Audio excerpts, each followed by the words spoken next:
එක්තරා යක්ෂයෙක් අඟුලිමාල මුනිදුන් දැකලා උන්වහන්සේගේ භාවනා කරනකොට වටේ සක්මන් කරනවා.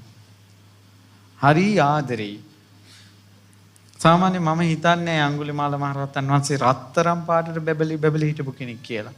වනේ හිටපු හැඩි දැඩි චරිතයන්නේ. ගස් කොළන් සත්ව මාංශ කාලා කැලේමන හිටියේ. මහාන විලාස් කැලේටම ගියේ. ඊට පස්සේ උන්වහන්සේ භාවනා කරන අර යක්ෂයා සැරිසරනවා. අඟුලිමාල මහරහතන් වහන්සේ කෙටි කාලකින් පිරිනුවම් පෑවා මහා වනයේ ඇතුලේ.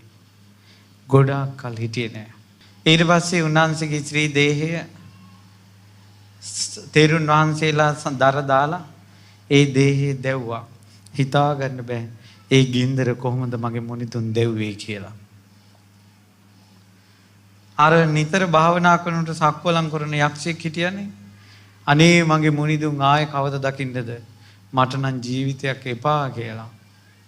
දුවගෙන ගිහිලා අර ගින්දරට පැන්නා. දැල් වෙන චිතකයට පැන්නා. පින්වත්නි, යක්කු මේ ගින්දරෙන් පත් වෙන්නේ සාමාන්‍ය ගින්දරෙන්. පුදුමයි, ආශ්චර්යයි. අර චිතකේ දැවුණා. රහතන් වහන්සේ නමක් දැවෙන චිතකේ යකෙක් පිච්චුණා.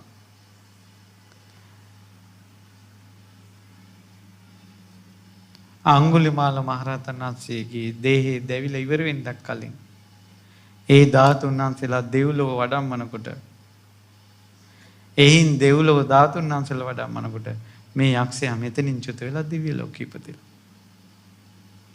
බ්‍රහ්මචාරී අඟුලිමාල මහරහතන් වහන්සේට පුද පූජා පවත්වලා ගොඩාක් දෙව්ලොව ගියයි බ්‍රහ්මචාරී ස්ත්‍රී ඇසුරෙන් ඈත් වෙලා ඉන්නේ. දිව්‍ය ලෝකයේ තියෙන බ්‍රහ්ම විමාන වගේ අඟුලිමාල මහරහතන් වහන්සේට දම් බෙදපු ඒ පිනෙන් දෙව්ලොව ඉපදිච්ච අය. අහෝ ඒ උත්තමිය වාසනාවක්. කෙලෙස් කසඩ වලින් ලාමක සිතුවිලි වලින් චුත්ත සිතුවිලි වලින් පීඩා විඳ ඉන්න මේ සංසාර සත්වයා අහෝ මේ කරන පින් බලෙන් මේ කුසල්ම පෙරටුවට ඇවිල්ලා දෙව්ලොවත් බඹසර දෙවියන් අතර උපදිනවා කොච්චර හොඳද? මේ කාම දාහින් ගැලවී යන්නට නැත්තම් කොච්චර හොඳද?